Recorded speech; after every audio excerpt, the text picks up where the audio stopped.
Welcome to On the Couch with Shuntai and Johnell Allen Bay. And if you see, we have more than just us on the couch. Right. Or Johnell in the hot seat.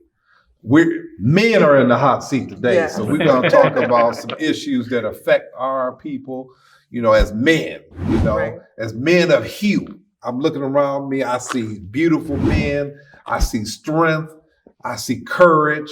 I see leaders, and we want to make sure that what the world sees. Exactly. And so we're here to have a serious discussion about the state of our men in this country. Right.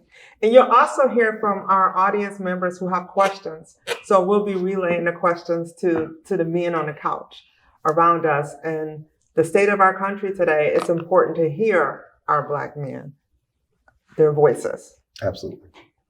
So right now, what are the challenges that you face right now as a Black man in America? Not all at once. Who do you want to answer first? Because we all can answer that. But well, you can just raise your hand. Okay. I would say equality. I say if you look at higher ed, if you look at the school system, if you look at employment as it relates to promotion, we're at the bottom of the list always. Developing equality across the board in every system across America, to me, I think is one of the bigger issues.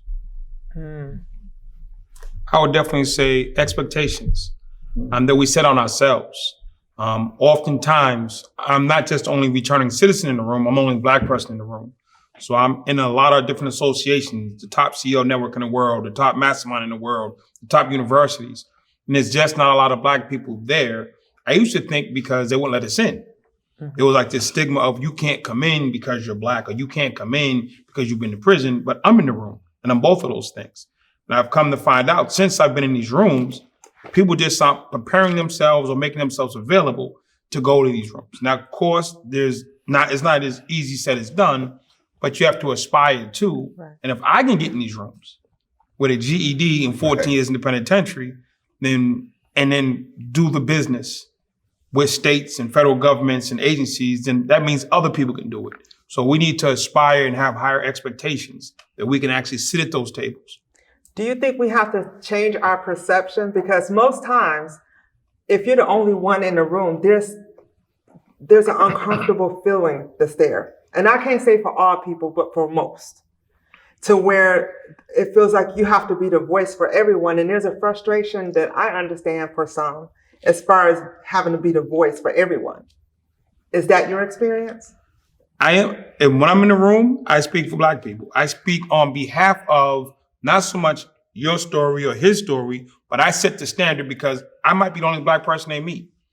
I might be the only Black person they do business with at this level. We need to set the standard that, we can do business with Black folks. They will travel. They will do meetings. They will be articulate. They will be on point. And they're looking for great workers. They're looking for great collaborators. They're looking for great leaders. So I have no problem sitting at their table first, because knowing our history, people have told those lines and given their lives. People have died for us to have the right to vote, died for us to have the right to move about the country, died for us to just be in this country. So if I can't sit at a table where they're talking dollars and cents and where there's no threat of life, we've come up as Black folks with threat of life. So the expectation on me and the consequences, if I don't get it right, we're just going to stay poor and in poverty. But there's no threat of life. It's just threat to ego. I think that as a man, and this is what differs from us than our counterpart, our women, is that when we do sit at a table there, we believe that we belong there. And we believe that this is a platform that I must step up as a man and represent. And so it's different when I remember in 1977, my parents and I and my brother, we went to a Rose Bowl, and we were staying in a nice hotel, and some Caucasian people automatically assumed that we were there because we had someone playing on the team. They didn't know that we were just fans and that we could travel anywhere in the world. That didn't register to them. And so all my life, I've had to face opposition. I went to Catholic schools growing up where I was the only person that had Hugh in the school. When I went to Carmen, got a chance to play quarterback, the first ever to do that. So my life has been based on having to be the first. And as a man, I've never looked at it as nothing except this is what I'm supposed to do. And so I think a lot of people don't understand what it is to actually be a Black man in this country, because of the fact that we live up to an expectation if we're taught how to be that man. If we're not taught to be the man, then you don't understand what it is, and you don't think that there's doors you belong in. And so I think the narrative today is that if we can change the mindset of our young men and understand that you belong here in this position here, you are intelligent. And the reason why you're intelligent is, I always tell people, a lot of when I talk to people, they say, man, education ain't for me. And I look at them and I'm like, that's a disservice to your people to say that. And they said, well, no, I can't do that. I said, well, can you tie your shoe? They're like, yeah. I said, did you learn to do that?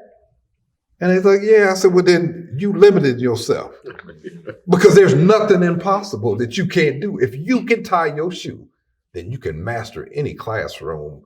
And so that's my belief. I don't think that as a nation of people, they understand that that's how we really think as men, because of the fact that the word is men. Now, when you're a boy, you can't see that. And so that's why we got to raise our boys up to be men, so that they can understand their place and take their place in affairs of men. So when you hear as men, Black men, about the brutality, and you may have experienced some stuff yourself being stopped, what has that experience been like for you? And how do we change it? Well, I don't know.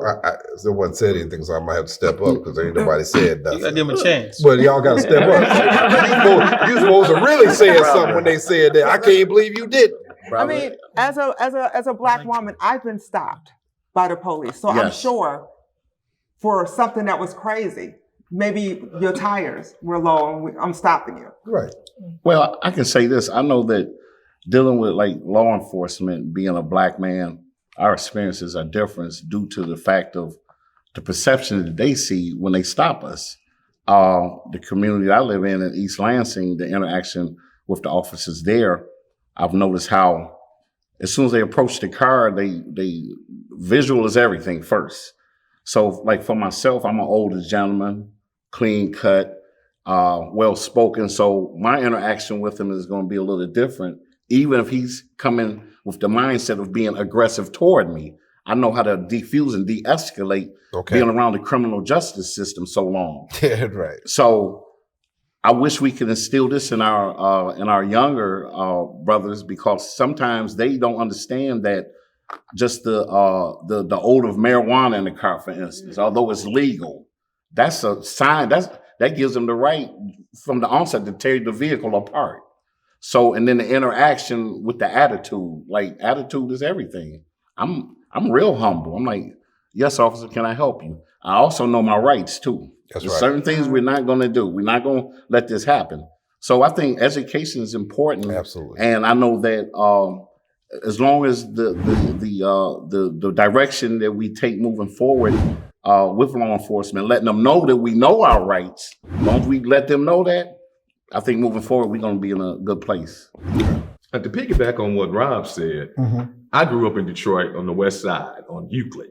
And coming up, hearing the stories about police, stopping people and pulling them over and getting a hassle, I never had anything like that happen to me.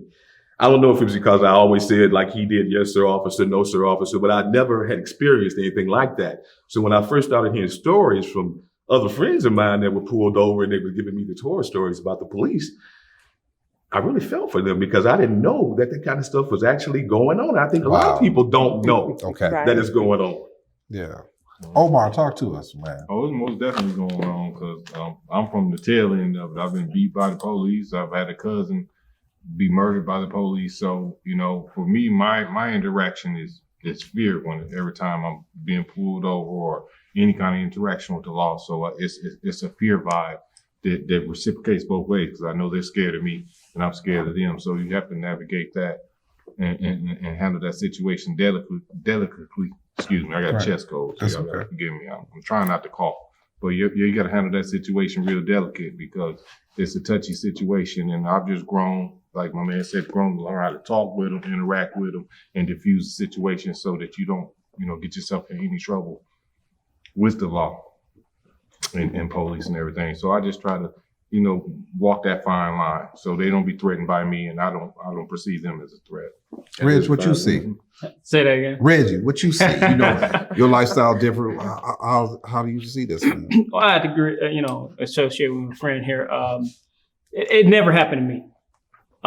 That's not to say Now you from Beecher. They ain't never happened to you. it never happened to me. Okay. And that's the funny thing My about Morris it. police. Okay. Right. Anyway. That's the funny thing They the about ones it. kick my butt. Right. It never happened to me, although I've seen it directly happen to people related to me. Okay. So I'm not, oblivious that it doesn't happen. Right. One of the things that I see is how do you interact with people? At the end of the day, behind the badge and gun, they're people. Absolutely. They want to go home. They don't know me. I'm a perfect stranger. I can be anything in their mind, what they perceive of me. Same on the other end. Are they a, bad cop, good cop? We don't know. That's the thing. We're perfect strangers meeting each other in an intersection of a circumstance. Okay. Where that goes is, based on how do we communicate. Like I said, if is there marijuana in the car? Right. Did that police officer get beat up by a citizen? Somebody they know got shot, and vice versa. This gentleman experience. So everything is going to be unique, Okay. at that intersection as far as I'm. Lil Rob, what you saying, man? I mean, like everybody said, I've never had any issues with police. You pull over. Just as far as me, 100% compliance, answer questions. Don't be high-headed. Don't make a situation where it doesn't have to be. Because like I said, you want to go home, the cop want to go home. If you did something wrong, then it'll be found out.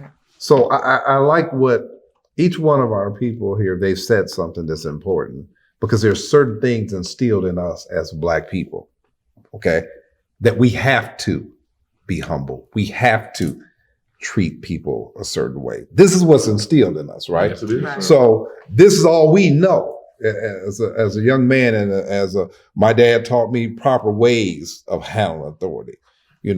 I've been home 31 months. I'm still scared.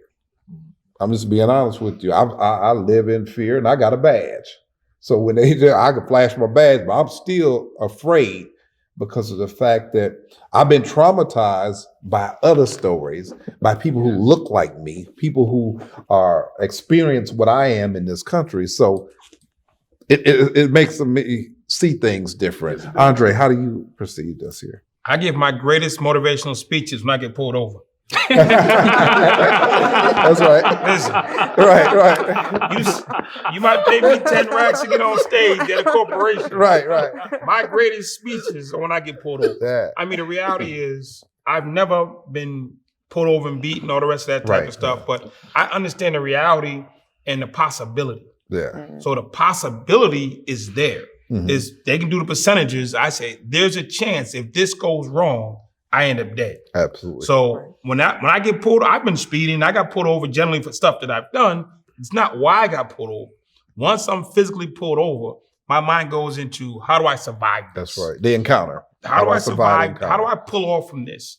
So I turn my light on. I turn my car off. I turn the radio off. I roll the window down early because I know I'm going to have to roll it down when he gets there. I'm reaching for my documents before he gets up to me because I don't want to be a mistake. I reach in the glove box. And because when it's said and done, I got a 14-year criminal record. Absolutely. And he's cleared. So Right.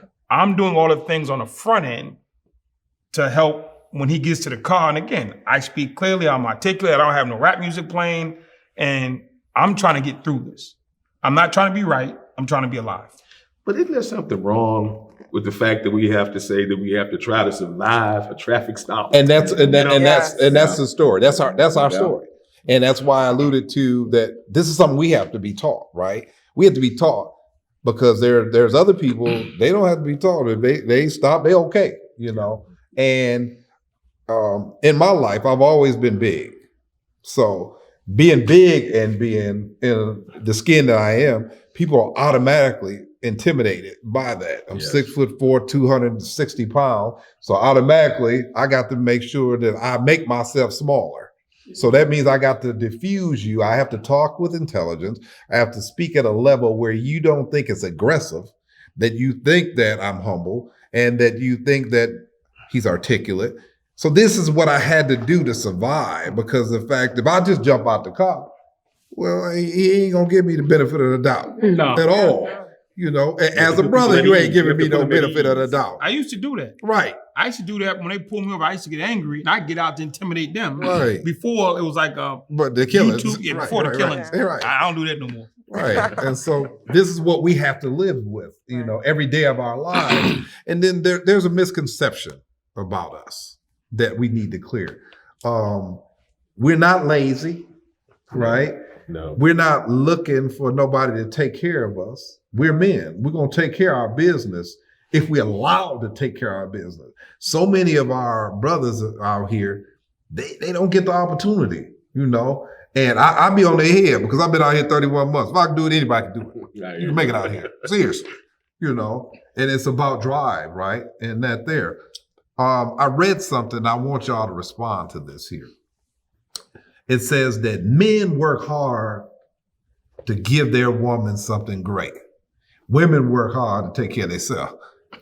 So, and when I read that, you know, I chuckled at first, and then I thought about it. I said, man, you know, they may be on to something there. You know what I'm saying? Because we're taught, you know what I'm saying? We ain't trying to, you know, not go in and not take our queen to a higher level. That's true. We don't even think like that. You know what I'm saying? But So, I will say I love this it. though: an effective king, his queen will follow, Okay. without no question. Okay. I like that. She has to be able to trust that he can lead, and Right. she'll follow. Right.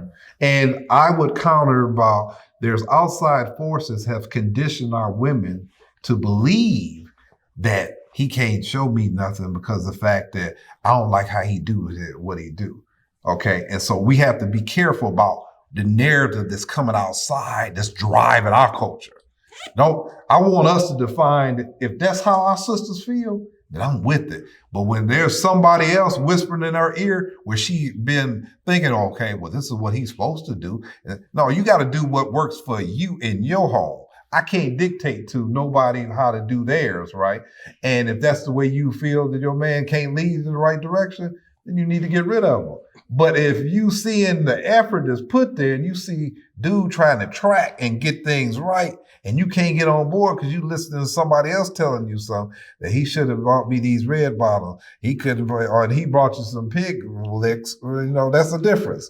And so often, I just want us to know that we allow someone outside of ourselves to dictate our story.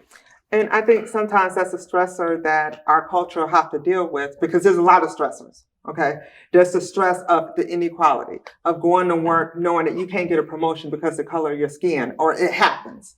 It may not happen to all, but it happens to most. Right. The educational piece, the hearing the shoulda. You should be doing this as a Right. man. You should be doing that. That creates a lot of stress. Most of the time, you may create areas where you have PTSD and depression, not because you went into war, because you're dealing with war in your own homes, in your own Right. communities. Absolutely. That creates that narrative. I agree with that. I used to do a seminar at the black colleges, and it was for women only. And it was called "Why Won't He Love Me?" And standing room only, front to back. Mm. And it was even my staff, all women. I was standing for 3 hours and do a seminar on why won't he love me? And because women, I don't know where they're getting the information from, but they weren't getting it from real leaders, real kings, and they were confused and off base. And and I would sit there and just answer questions and give flat information on exact terms. Why won't he love me? Because that's the goal of women, to be loved by a man. Well, Andre, can you tell us in 3 minutes what you did in 3 hours? Now I got brothers back here that need to talk. Yeah, Reggie had something. Tell us, Red. You had something. I mean, if we can sum up all of these issues in one word, from my perspective, it would be ownership. Mm. Ownership of our conduct, ownership of our behavior, ownership of what we learn, who we learn it from, ownership of our households, how we raise our children, how we love our spouse, our significant other, and we take ownership of that. You know, to the point of outside influences. Right. that will only encroach where we have not taken ownership. Absolutely. Did we build that border? Mm-hmm. Ownership, that castle? Because if it's, in my opinion, if it's well established, this is what we own, this is how we do what we do, those outside forces fade very quickly. Because to your point in earlier session, follow up, follow through, we own that. Absolutely. That's my son, that's my daughter, my niece, my nephew, that's my wife, that's Right. my land, property, business, that's my private school where we can set the curriculum. You know, as a business owner, we can hire cartoonists to change narratives, Absolutely. write scripts. These are Right. very talented people out here. And I've come across, you know, writers who are starving out there, but this is their talent. They're authors, but who's hiring them? We're not. So what we do, we force them into areas where they are on the short end of the stick, Right. the lower end of the totem pole, because why? We didn't own it. Right. What is the problem about ownership?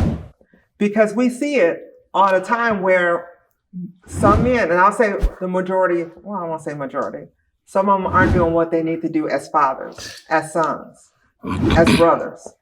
Do they know their options? That's We have lived down to other people's expectations. absolutely. We say, you know, poor environment, poor schools, and we're going to prison.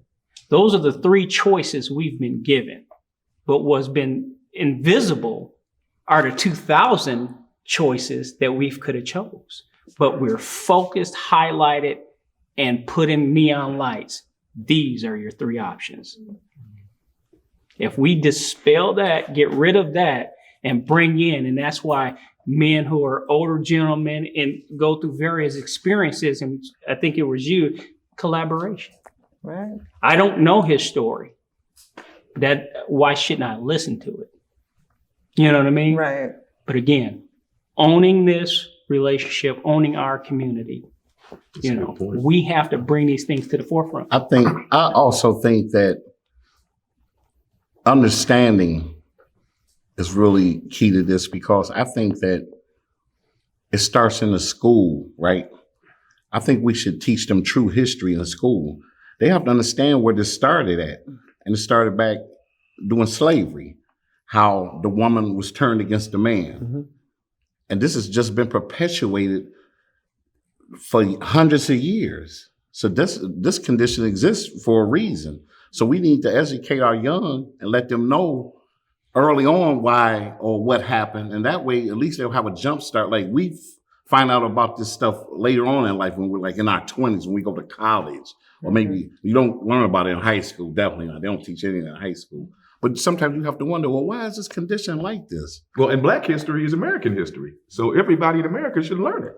Exactly. Absolutely. Absolutely. Percy, you Percy, have you had some something you thoughts. wanted to Yeah, say. definitely. For me, and this is my own thinking, 3 minutes. 3 minutes. Johnell just said something that's significant. He talked about education. And when I talk to my female friends and they ask about advice, as excuse me, along with dating, I always tell them that one thing that people look at is not 100% as true as you think. They always say, look at the type of relationship he has with his mom. That's okay. But look at the type of relationship he has with his dad and what example the dad has set. That's key. So when you talk about education, that's significant from a father to a son. Absolutely. Johnell always says, I'm always early to a meeting because my dad was early, always early. So some of us, like myself, I didn't get that education through a father. I had a grandmother, I had aunts, I had a younger sister, I had my mom. They were my coaches.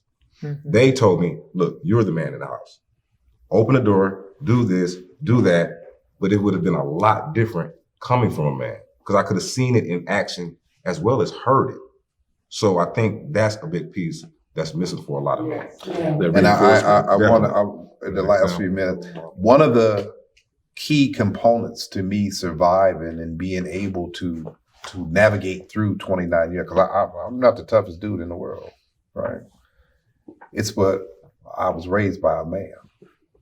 And so being raised by a man, I knew when to separate emotions. It was never personal with me. and to be able to navigate. Men have to deal with things, not from an emotional part, but personally. It's my personal responsibility to take care of my children. It's my personal responsibility to make sure I handle my business. If I tell you I'm gonna be there at 6, I gotta be there at 5:30 because that's what's gonna speak volumes after I'm gone. That dude, and this is why I love men, because when we learn that, when we're instilled in that, the opportunities are limited. All we need is to be able to have that platform to be able to teach each other. So we got to reach one to teach one. Yeah. And I think that's what's important in our culture. We got 1 minute left. And I just want everybody to just give me one word of what you think Black men are. I wanted to say, Go ahead. if you're the only Black person at the table, then it's your responsibility to put another Black person at the table. Absolutely. Love it. Yes. Definition, warriors. We're by virtue the standard. I say, know your worth. You know, we kings, we royalty. Committed. Resilient. So responsible. Dominate your lane. For sure.